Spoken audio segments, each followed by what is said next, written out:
Salut fidèles abonnés, merci de recevoir mes salutations agro-éco-responsable.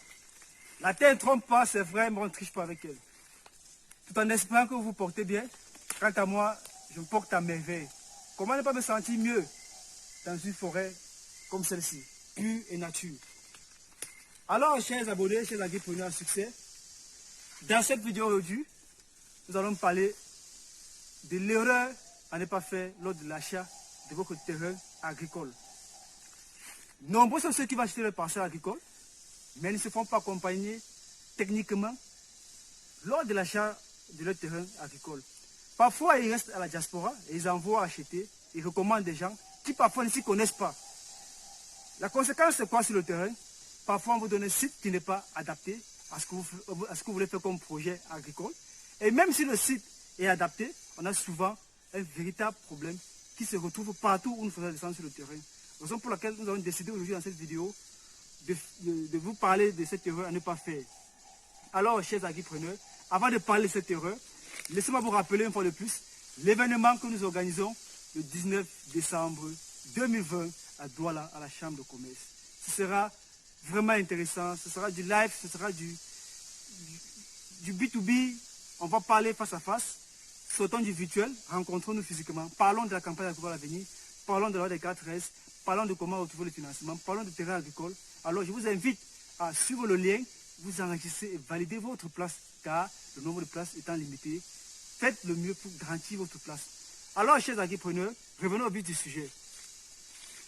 Non, sur 10 agripreneurs qui achètent les terrains, 8 se trouvent en train d'acheter des parcelles qui ne sont pas quantifiables comme définies à la base. Autrement dit, si 10 vous disent qu'ils ont acheté 10 hectares par exemple, on aura 8 où on va retrouver que la superficie fait moins de 10 hectares. Je vous prends un cas pratique. Par exemple, nous sommes sur le terrain aujourd'hui pour venir mesurer le terrain d'un promoteur qui se trouve à la diaspora. Il nous a fait comprendre qu'il a eu 20 hectares et nous sommes venus sur le terrain pour faire l'étude de faisabilité. Alors l'étude de faisabilité prend en compte la superficie parce que plus la superficie est connue, mieux on va orienter l'investissement qui sera fait.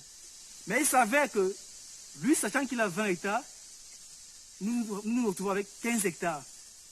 Parce que ceux qui sont venus mesurer, ne maîtrisant pas ou n'ayant pas les outils adaptés, lui on fait comprendre que c'est 20 hectares et puis c'est validé. Alors qu'avec cet outil, ce GPS chez agripreneurs, nous avons eu à faire la levée et nous nous rendons compte que nous avons 15 hectares. Imaginez cet écart de 5 hectares, où est que c'est très grand. Non seulement vous avez payé pour 20 hectares, mais vous vous retrouvez avec 15 hectares. Alors si nous ne venons pas sur le terrain pour faire cette étude de faisabilité et prendre des paramètres tels que la superficie, tels que le pH et bien d'autres paramètres, édaphiques par exemple, alors vous n'allez pas vous rendre compte de cela, vous allez investir sur 20 hectares alors que vous avez investi sur 15 hectares. Ce qui fait que déjà le projet est biaisé dès le départ. Donc, chers agripreneurs, le message dans cette vidéo, c'est qu'il faut vous faire accompagner par des professionnels, de terrain surtout, lors de l'achat de votre terrain, parce que tout commence par là. Si vous échouez déjà même au niveau de l'achat de terrain, tout ce qui sera fait sera biaisé. Faites-vous accompagner par des professionnels avec des outils adaptés. Ne donnez plus de recommandations à des personnes qui ne connaissent pas, qui ne maîtrisent pas. Parfois, il y en a qui viennent, ils ne veulent pas entrer en champ, on entre, on fait les petits tours, on les dit c'est 10 hectares, ils viennent juste vous rendre compte que effectivement c'est 10 hectares, c'est 20 hectares, alors que ce n'est pas la superficie exacte. Chers agripreneurs, si vous êtes au Cameroun, où que vous soyez, faites-vous accompagner lors d'achat de votre terrain, afin que vous puissiez avoir les informations fiables, que vous puissiez avoir des données exactes sur la superficie que vous voulez faire. Cela va vous permettre de savoir comment, quoi investir sur cela. Parce que lorsque la superficie n'est pas connue, ce n'est pas bon. Donc, c'est le message qu'on tenait à passer dans cette vidéo chez agripreneurs. Que vous, qui nous suivez, vous puissiez désormais changer d'attitude, car votre agri-attitude dépend de votre agri-attitude chez agripreneurs. Partagez au maximum cette vidéo afin d'édifier le maximum d'agripreneurs que nous puissions plus retrouver ceci sur le terrain. Car c'est récurrent. J'ai 10 hectares, on retrouve 7. J'ai 20 hectares, on retrouve 15. J'ai 5 hectares, on retrouve 2. Alors, le surplus d'argent que ces gens ont pris, ça va où?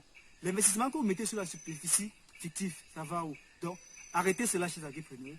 Faites-vous accompagner. Disons-nous à très bientôt pour une vidéo encore plus intéressante, encore plus alléchante. D'ici à là, portez-vous bien. C'était comme ça pour vous, le Chantina Agrofricain. Depuis Nanga Mboko. À très bientôt. Bye bye.